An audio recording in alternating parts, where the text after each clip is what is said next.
Hello, and today we'll be playing the newest update of Finite Space. This is the newest chapter, Chapter 5.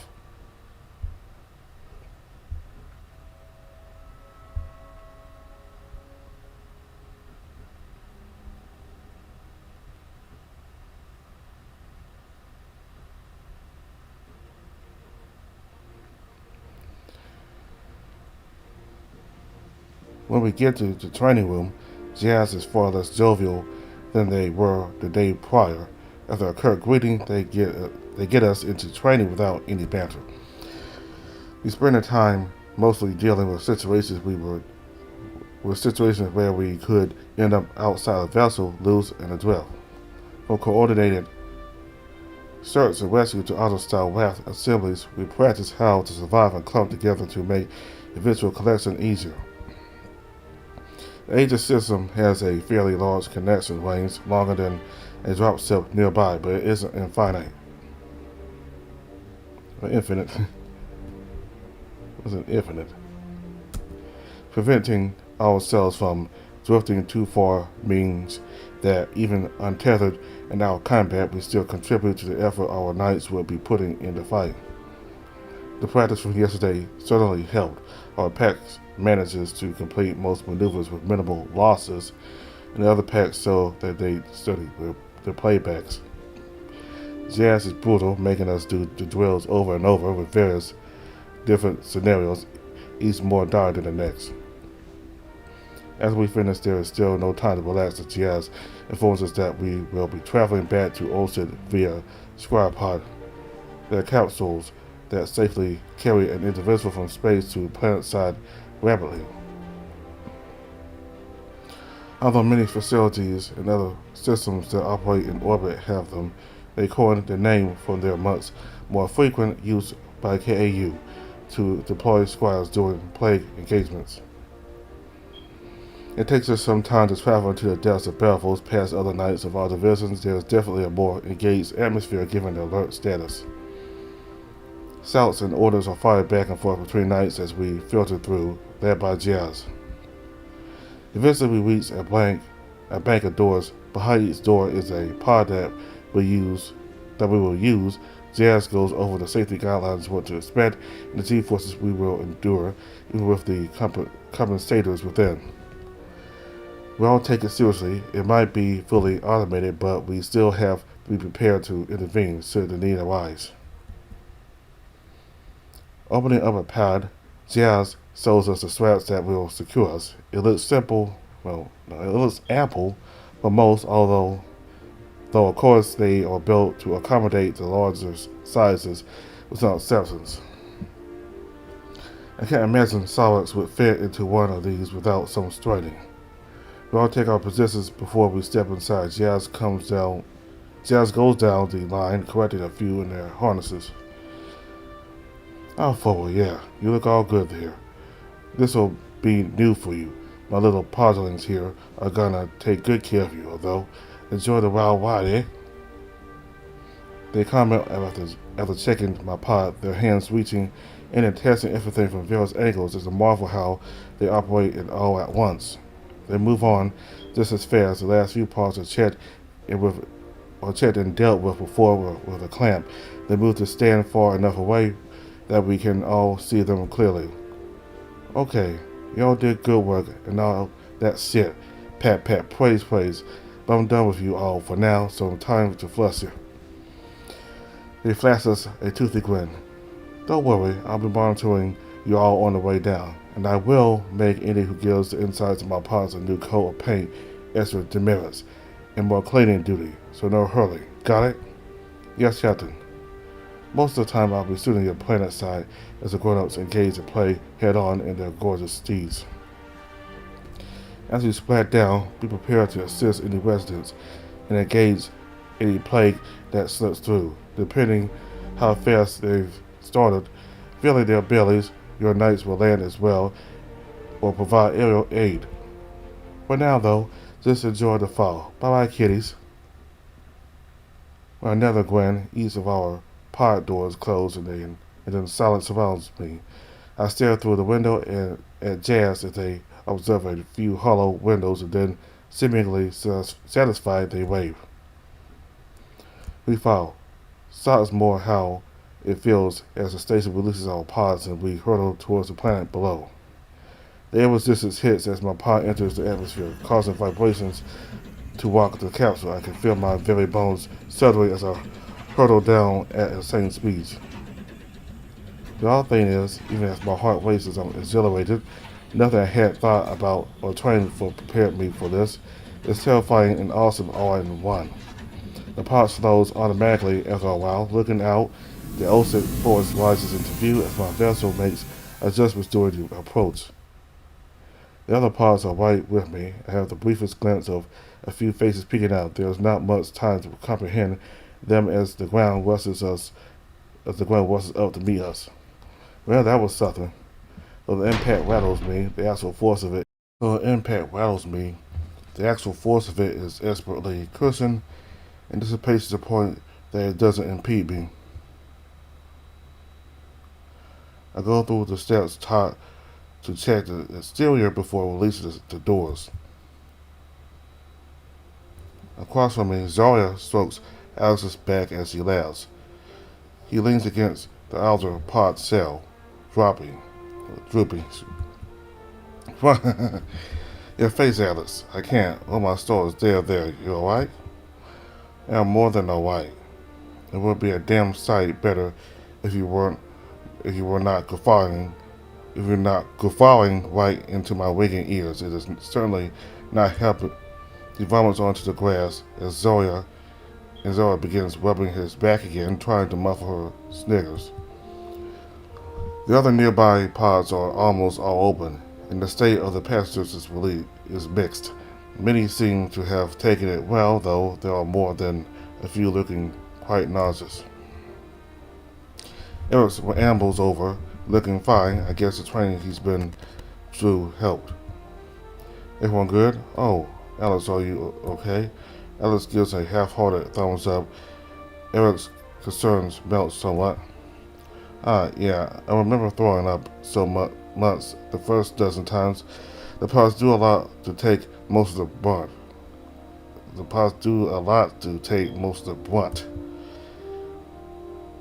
It was nothing, really. I hope you all do better next time. Brute is leaning on a tree, looking nonchalant. His confidence is only betrayed by the tremble in his legs. We are brought to attention by the clapping and call coming from a place just north from our impact zones. Alright, that seems to be everyone. Packs check on your pack mates first and foremost. If everyone is fit and present, we will head back to the facility. Copper stalks through the squads, stopping to check on a few of the crazier ones. His appraisals are fast and efficient. He comes to a natural stop close to our group, who all stand at attention. His ears flick once as he looks us over. He then points out other woods towards the main complex. Okay, drive back if you can. Walk if not. Training rooms is allocated. You're all expected to be ready to start by the time I get there. March. With the last bark, many jump and start moving over tree roots or helping one another through the woods. A few tear ahead, Zora included. Copper's had mentioned sticking in pack formation, so I guess it's okay. He's delivering back. I imagine he's giving us a head start. Ellis supports Alex as they start heading off as well. Ellis looks back at me to see if I'm coming, but I shake my head and stay behind instead. My knight doesn't tell me to run off, so I wait for him. We stand awkwardly as he counts down, uses his stick. Once he finishes, we start to move slowly after everyone. I step in an easy pace alongside him. He looks to be thinking, though it's clear he's quite comfortable in the woodlands. He barely even slows as he maneuvers over and around the vegetation.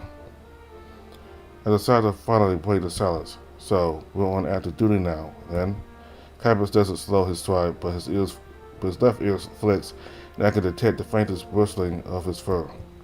Yes, that's correct. Fortunately, Raptor did not sustain any fatalities, and they are already at the medical center. They will be operational again within a short time. He growls under his breath. I think it is too soon. I think it's still too soon, but the commander has deemed us capable enough to be on standby until they are recovered. If we are fortunate, there will not be an incursion. He catches me staring with a quick turn of the head and then interrupts his growling with a call. However, we cannot afford to be unprepared. We will have to speed up the training. I was not supposed to be on the roster today. Knight Tops was. Stooping beneath a low branch, he gestures to the forest around us. The whole dropped on a wild world survival thing. Cannon is rather fond of camping, and it was in quite a sour mood when things were rearranged. He'll bounce back in his own way. However, he grimaces as he stoops below another branch. He clears the final few trees and then steps to the cut grass that surrounds the KAU complex. He stops and turns to watch me come out of the shade as well. Finn has ordered that all our squires need to be assessed, so I was slaughtered in today instead. As a blink from the sudden brightness, he averts his eyes. He turns his head to look at the building ahead of us, but for muttering just loud enough to hear. Honestly, I haven't been looking forward to doing this. Being thrust into it before I've geared myself up to it is throwing me off. He huffs. I see now that there was never any threat of cowardice beating the squires to the room. I have no doubt he could have if he'd been inclined. Instead, he opted to send them ahead to give not only the squires time to prepare, but himself as well. Oh, I see. Well, I am your squire, so that's to say, if you'd like to, feel free to use me to break the ice, or I guess I should have asked what we were doing first. Cabot actually chuckles and then smiles at me. His smiles are rare, enough that I'm starting to truly treasure when one slips out. So you offer yourself up as a sacrifice for knowing the task. I could mark you down for poor judgment, my squire. Just as fast as his grin would appear, he advances as Cabot stiffly starts moving towards the complex. It would be ground combat assessments. As a master of arms, I am the most suitable to start the process of guiding squires to the weapons and fighting styles most suited to their unique qualities. He huffs again. This is the first time I've seen him so grumpy. Seldom so angry, yes, but I've yet to see him sulk like this. It makes him appear younger than he is. I tried to think back to my research on him after being assigned one of his decorations was Knights at Arms, but I have yet to see him in action. I am now even more excited to witness his prowess. Do we have a preferred armament? I picture him weaving across the battlefield clad in armor, mowing down plague drones as he goes. Cabot, however, doesn't reply. He continues walking towards the front entrance. I've grown used to his silences now. Eventually he does speak. To be honest, I have not given it much thought.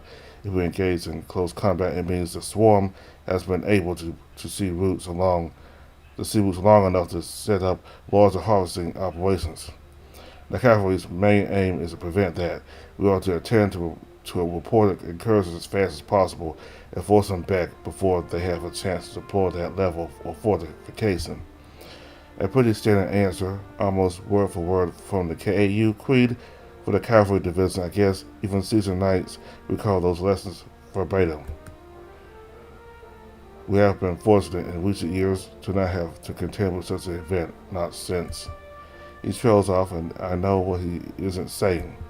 Forward was the last time the plague had been able to establish themselves long enough that by the time the KAU finally arrived, they had to contend with a fully occupied plague threat. Cabot continues awkwardly. As I was saying, since each potential engagement could be different, I never thought about a favorite, but I guess I leaned towards sword and shield. Standard sure, but it offers good coverage with this. He gestures to his left eye and side. I feel more comfortable using a shield. How about you, Cohen? Any thoughts ahead of the session?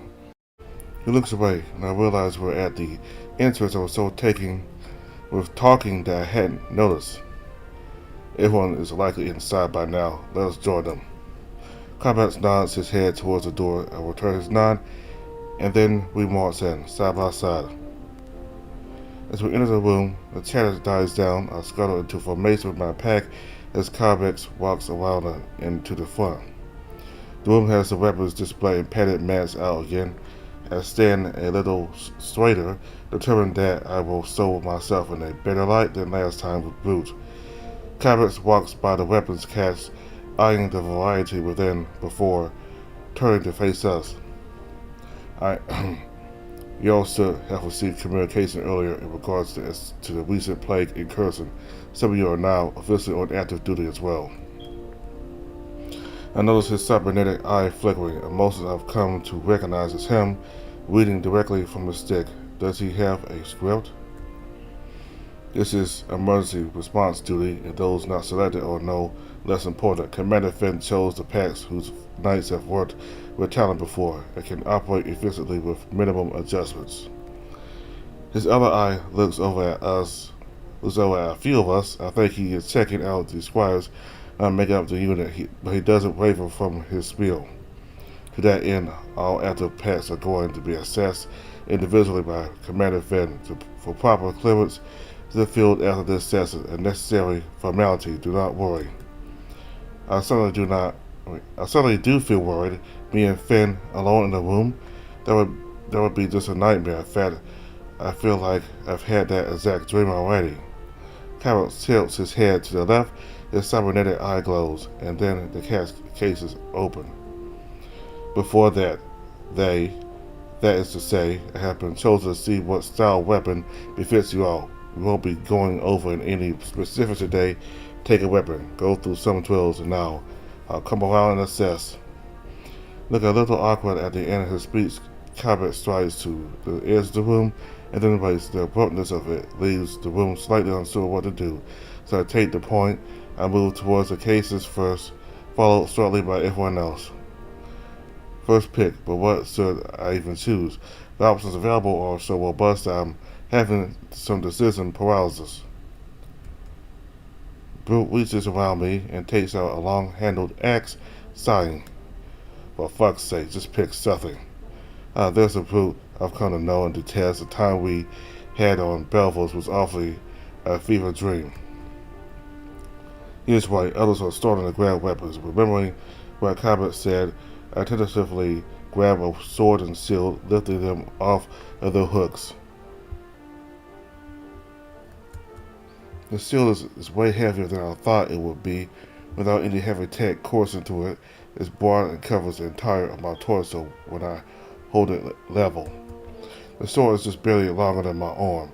The balance is perfect, though it also feels a bit heavier than I'd like. Moving away from the case as I register them to my stick, immediately they start to calibrate to me. As I look around, most squads are already taking up positions and making some test swings. I'm reminded that Brute manually adjusted his firearm the other day. Tweaking and fine-tuning the configurations becomes its own headache. After a few minutes of fiddling, I can't even remember what it should feel like. Need a par there. I almost yelp as I jolt. I hadn't noticed his approach. He looks equally embarrassed as a few nearby squires chuckle. Cautiously he takes a look at my poor armaments. These seem off. They should be heavier here, and the balance here is off. Try now. I take them back from him and feel the heft. They seem much better now, not dragging my arms down. Cobbett nods and watches as I get the feel for them and take some swings. Widen your stance, put your right foot forward when you swing, then step back to bring the shield up. Again. I try to follow his directions. After a few minutes, he seems satisfied with my attempts and then moves on. I cursorily glance around the room at the others, and it's clear that a fair few squires are wielding their preferred weapons rather than anything new.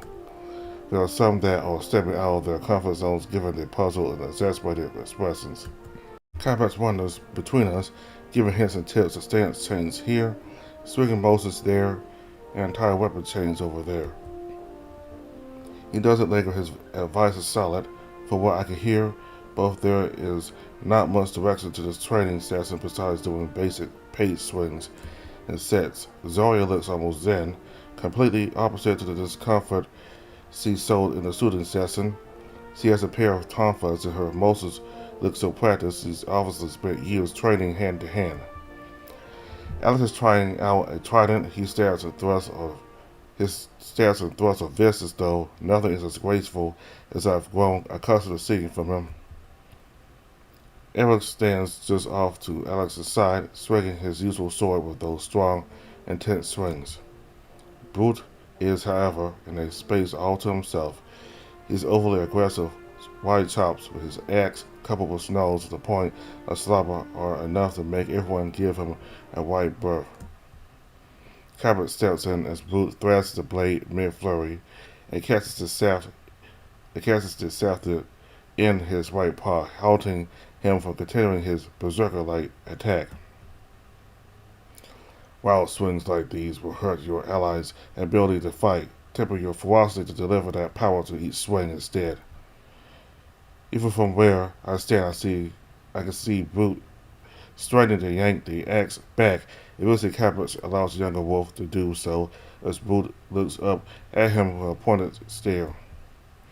Maybe, sir, it would be more useful to actually hit something, get a feel for it right. Maybe you could spar with me and help me learn what not to do. I never heard Brute address a knight like that. Even when he doesn't agree the tents in the room could be cut by a knife, everyone has stopped to watch. You have your assessment shortly. You cannot risk demerit due to fatigue from this session, so no, squire. You will not be sparring here. Continue, everyone. Cabot walks away and attention snaps. The room goes back into the swing of things, punctuated with loud grunts of effort. I try to focus on getting my footwork down. The sword still feels clunky. I'm not sure whether I'm just not getting the attraction to this, or if it is too new and odd. The rather tepid atmosphere of the session goes on for a while. Eventually, Cabot leads us through a set of cool-down stretches, making sure we are all loosened up for the assessment.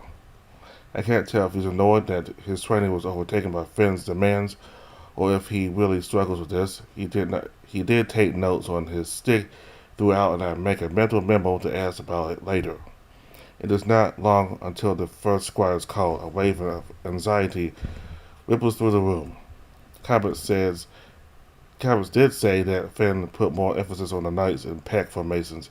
Will this be more of a formality, or were we about to be put through the ringer?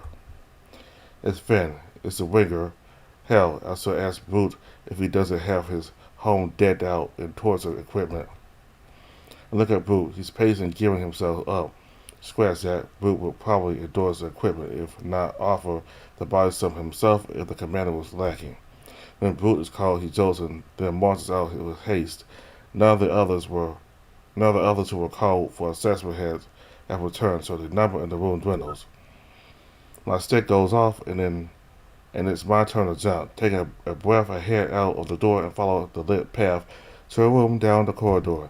Brute exits as I approach, the door sliding closed behind him. He looks pleased for a beat before he sees me and then scowls. You better make some fucking effort in there and not let the pack down. He spits out. He's standing in my way and crosses his arms as he glares down at me. Move aside, Brute. I don't have any intention of doing less than my best, as always.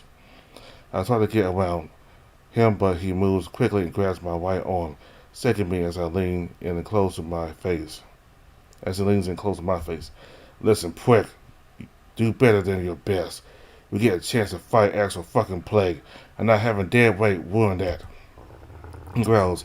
Even as I push him back, his grip lingers for a moment before he lets me go.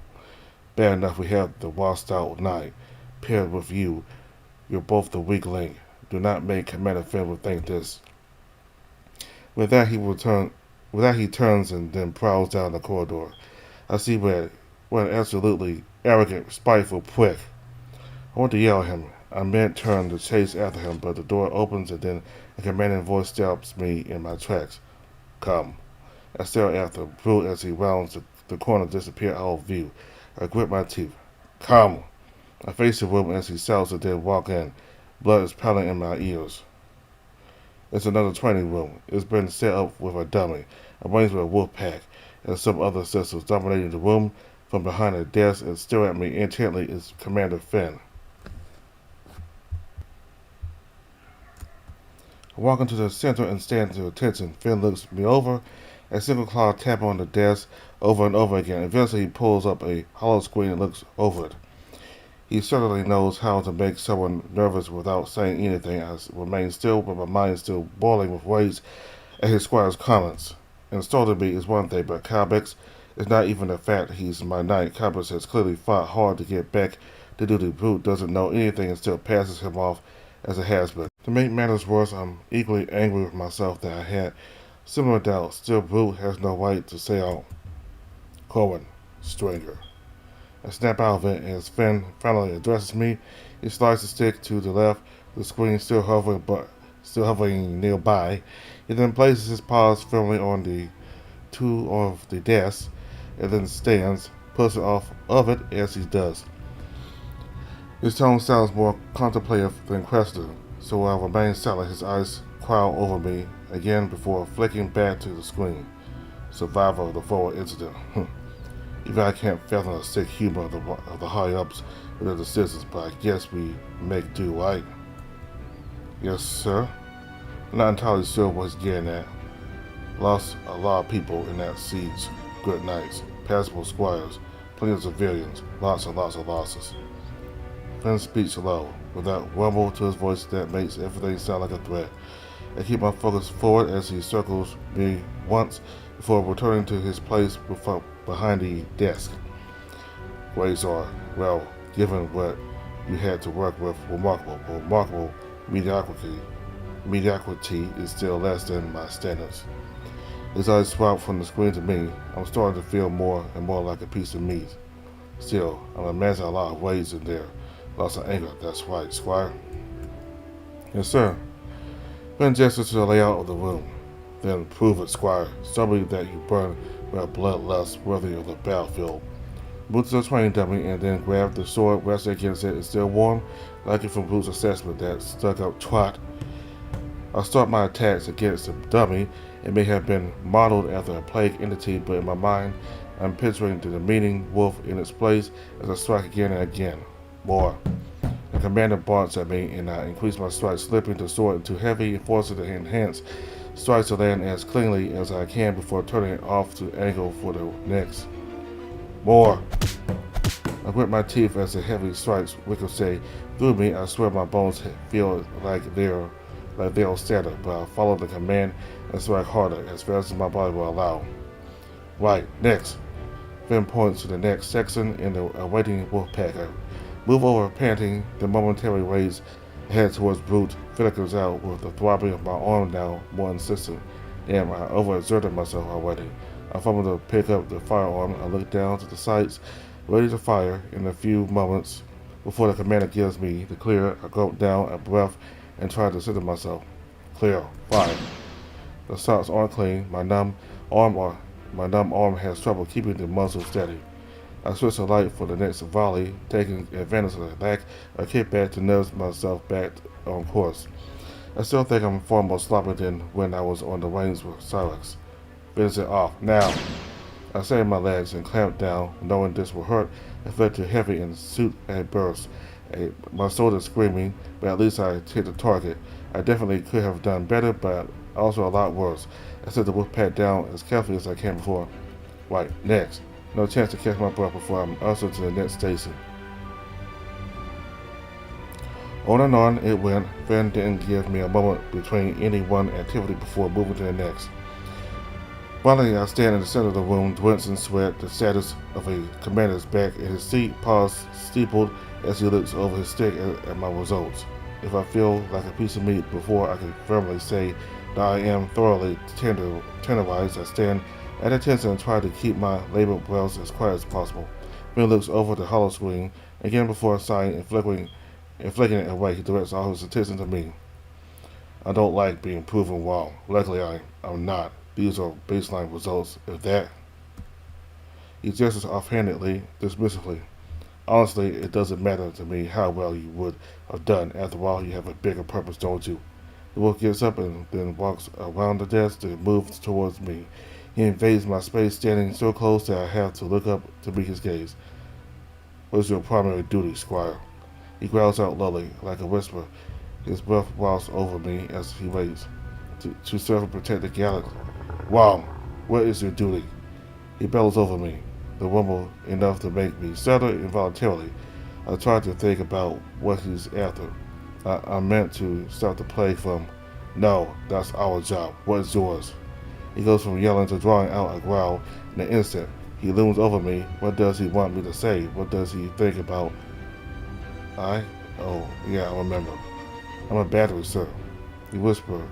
I whisper. He grabs me by the shoulder, by the left shoulder. What had become a dull throb now reignite sharp as I hiss in pain. Yes, Squire, you are a battery, a backup, a spare life.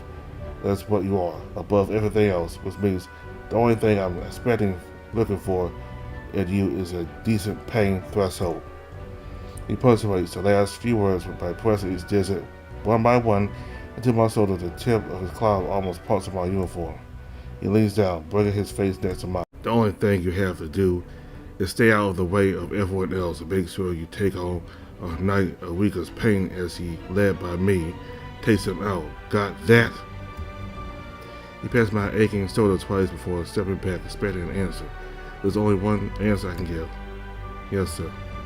He looks satisfied enough. He signals the door to open with his stick as he finally looks away from me. Good. Now go get some rest. We'll be called to action soon, I have no doubt. Without a single glance at me, he pulls up a hollow screen and then signals for the next Squire. I force myself to march out instead of running. I make it down a few corridors before everything gets too overwhelming. I have to lean against the wall. I gasp for air, but it still feels like I'm choking, drowning. My legs are shaking. No, all of me is. I feel weak. My shoulders pain throbs in time with my heart, but it seems to want to beat faster and faster. I pull out my shirt, loosening it with fumbling fingers. I just need some more air. Am I hyperventilating? Oh, fuck I am. I try not to panic, torn between wanting to be discovered and offer help, and not wanting anyone to see me like this. I can feel my face flush and tears stream down my cheeks as I struggle for a single breath. Just one. Just breathe, Corwin. Think of something. Choose a point. The corridor is bland, nothing of note, so I stare at the floor. 1 towel, 2, 5 across. How many rows? Okay, now take a breath. Hold it. Count. Let it out. Again. Slow. This will pass. It will. Phew, fuck. While concentrating on breathing, I head slumped against the wall. I have to wait until I feel much calmer before I stand up, still lightheaded. Fuck Finn and fuck Brute too. Both of them are assholes. I vent, but the sting of what they both said is louder than my protesting shoulder, but when I think things are on the turn for the better, they come and suck me back down. I'm not useless, and Comic is way better than that psychopath. Fuck this. I need a shower desperately, and that rest Finn ordered me to take. With a very wary first step, I make my way back to Cavix's home.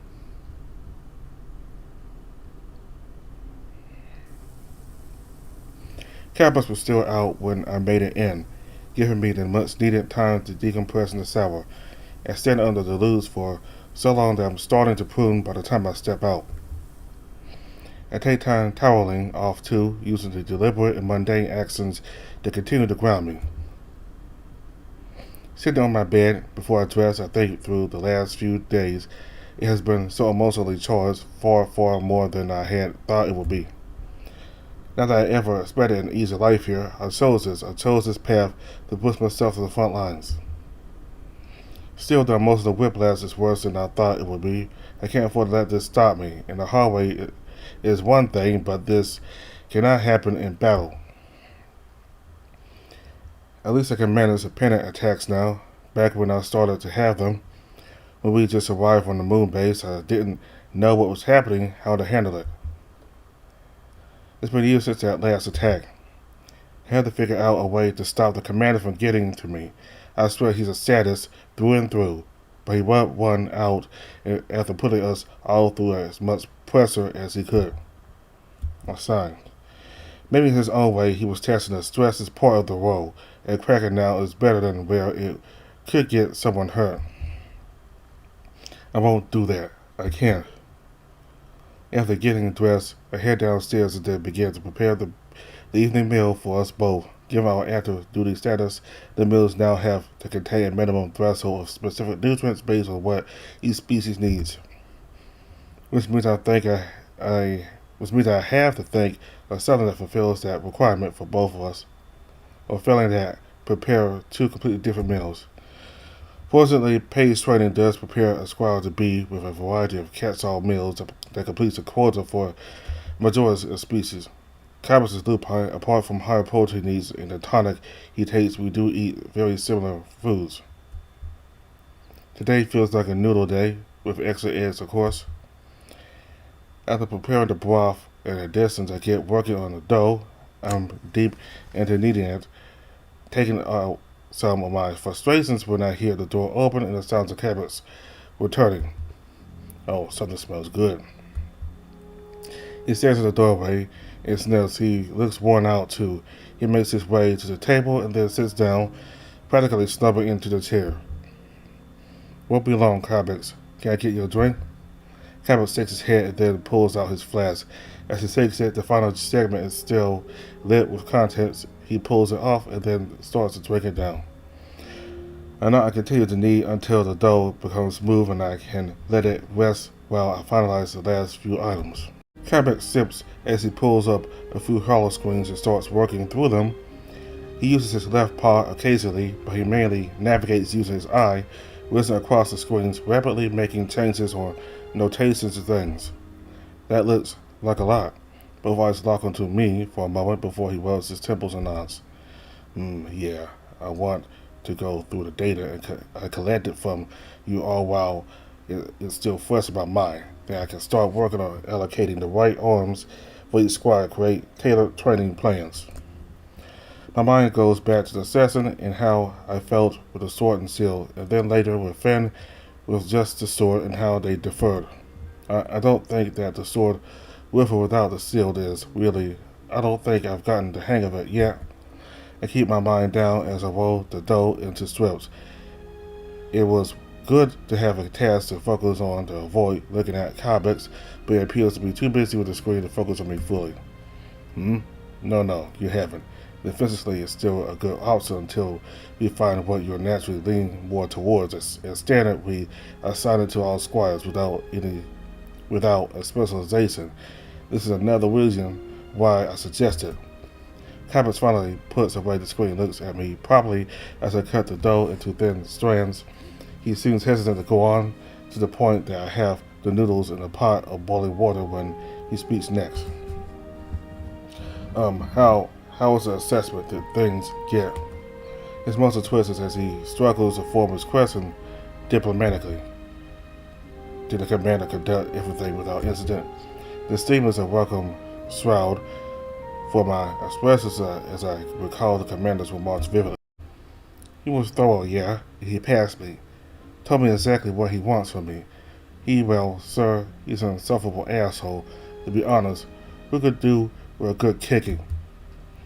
I hadn't really planned to vent about Finn, but it is done now. Silent stretches between us, aside from the bubbling pause.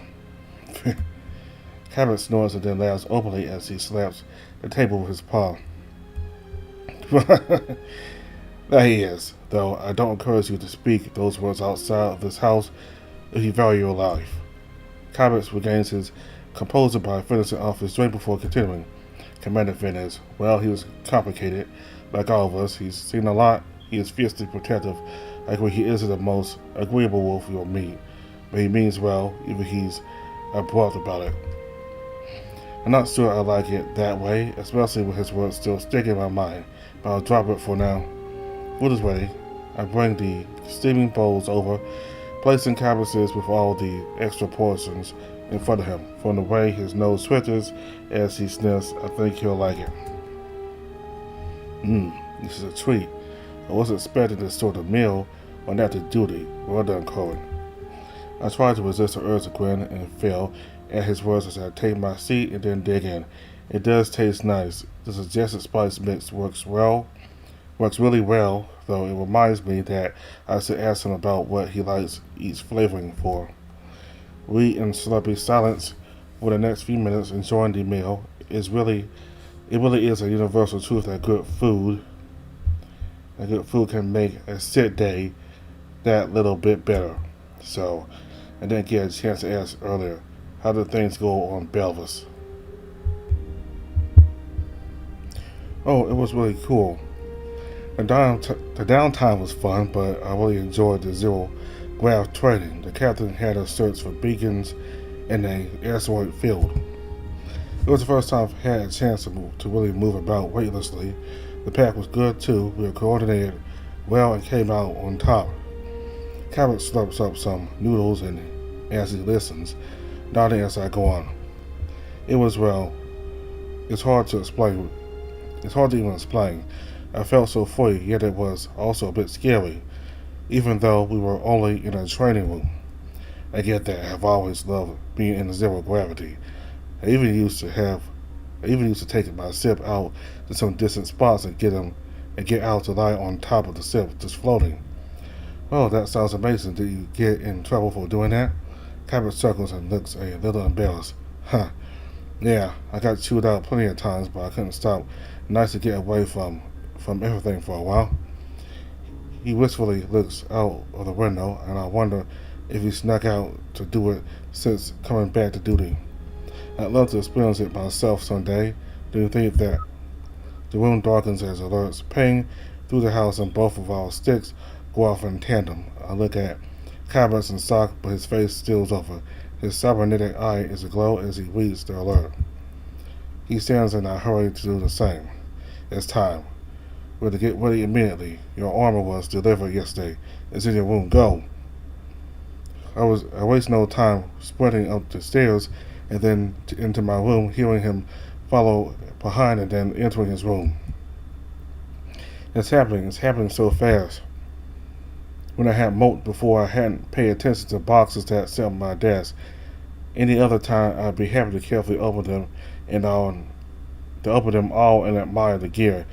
However, now is not the time for such ceremony. I tear into the packages like a feral beast, thankfully, all mercy that existed that basic armor donning was a regular drill for pages. I step into the greaves first, admiring how the armor closes and fits automatically once in place, connecting to the smart mass underneath. I then start attaching the vambraces and pauldrons. Finally, the chest piece slots in. As the whole armor finalizes the connections and pulls the seams together, I take a moment to appreciate the custom fit. It was made for me, to fit me and only me. I test a few movements and find it so much more flexible than the training kits. I have plenty of movement, and it still feels rigid in the places it should. I pull in the helmet as we get to the ship. Enough about me. I need to see to helping my knight into his armor. Since mine wasn't designed for ship interfacing, it isn't as complicated. I exit my room and am about to knock on Cabot's door, but it's open. He's already gotten into the majority of the lower half of his armor. I still knock on the door as I enter. Cabot turns his head to look at me. For a moment there is a pointed look in his eye. I'm not sure if it's uncertainty or reluctance, but it gets replaced with steely determination as the moment passes. I don't say anything either. I just approach him and then start assisting and put it on the remainder of his armor. Since Cabot will be a pilot first and foremost, his armor, indeed all of the cavalry armor, has auxiliary connectors for interfacing with their steeds. This means that more complex donning procedure Cabot doesn't stop me from facilitating the process. The armor is more durable, and there are ports across various parts of it where cables attached. We work together in silence, our business, apart from a singular grunt as I slide in the pieces along his left side. There are no other sounds, save for my own heartbeat pounding my ears. As I finally get the last segment on, save his helmet, I admire my knight, armor fully donned. It's truly impressive and exactly what you picture when you think of the cavalry. I pull out my stick to initialize the sync and notice that his chest piece is dulled. Cabot finally speaks as he places a paw on my shoulder. don't. His tone is more of a plea than an order. There's a stake in his paw on me. There's a stake in his paw on me. I think back to our first meeting, to his claim of not connecting to me. He feels it. There's something I don't know, some event or trauma that I'm not privy to. I look up into his eyes. He's looking at me so sadly, so hesitantly. I just can't. He looks about ready to cry. I think back to what Fed was spitting at me just hours ago. Is this what he was trying to drill into me? This is what I have to do. This is the most important thing to do. Sir, Cabot, we have to. It's too dangerous. You're too important, and I want to. I have to. This could be the only real contribution I make to save lives, to protect yours. I put my right hand on his chest piece, and he flinches. I can tell from how his grip isn't rigid that he is conflicted about letting me. It's just, you don't understand how much of a burden you shouldn't have to. I know, I shouldn't have to. None of us should have to fight, but here we are. This is the choice we make, the choice I make. I reach out with my stick, maintaining my gaze with his for permission. He whines softly and then faintly nods. I touch it to his ages. After my stick beats and poses in response, I invert the stick and tap my own. Cabot's chest piece hums and glows as well. I'll protect you now. I swear I can take it. If you're worried about me, then just don't get hit, right? I force a smile to try to break the tension. Although Cabot does not smile back, he seems to resign himself to the connection. After picking up his helmet and carrying it carefully, I lead the way downstairs and then outside. A vehicle waits for us. Sitting in the back, I stare at Cabot's home as we slowly take off and ascend. We'll both be back soon. We will.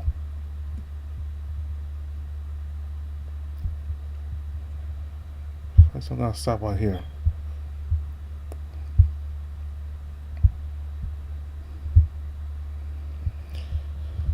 Alright, so at the end there, Cabot's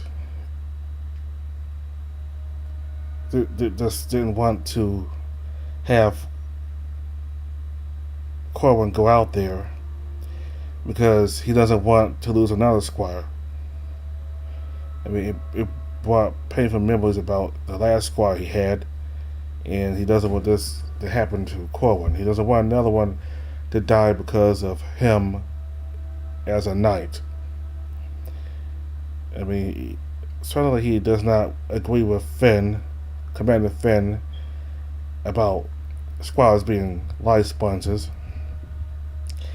And in this video here, Commander Finn makes it clear again with Corwin about the purpose of a squire. It's not to protect others. It's not to save. It's not to protect and save lives. You're not to be a hero. You're there to just make things easier for the knight. The knight is the one who saves lives and protect others. You're just there to make their job easier. So, he made that very clear with Corwin. And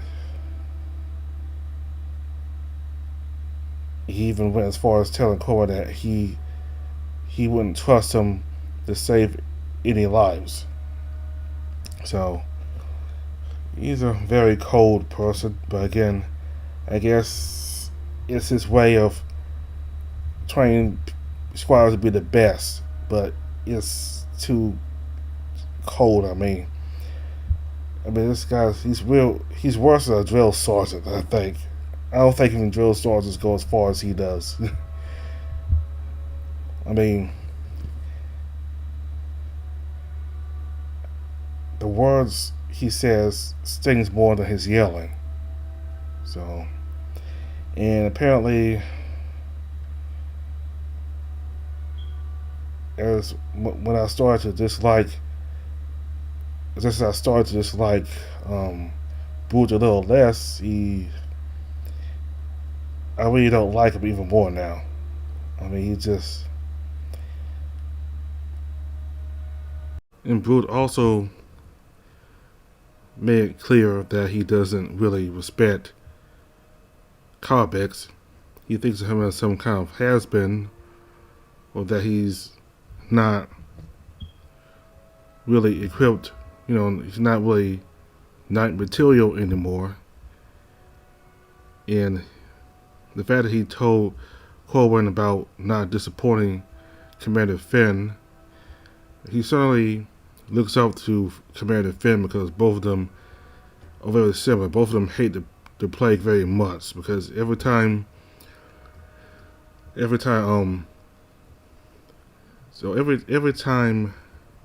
he practices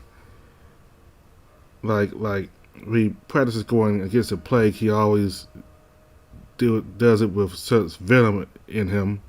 Like a lot of times he'd be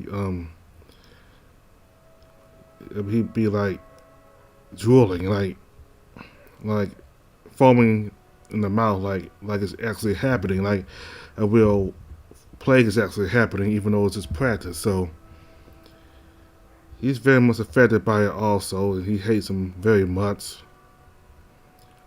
So yeah, he made clear he does not respect Cowbex, and that little argument between both him and Cowbex really showed earlier on that he does not respect Cowbex, or maybe he used to respect him but not anymore, since his methods are not as severe as Commander Finn's. Like he doesn't want people to go too far beyond. Like he doesn't want people to do more than what's really necessary. So, alright, so we'll continue with the new update next time. Thank you all very much for watching. Bye.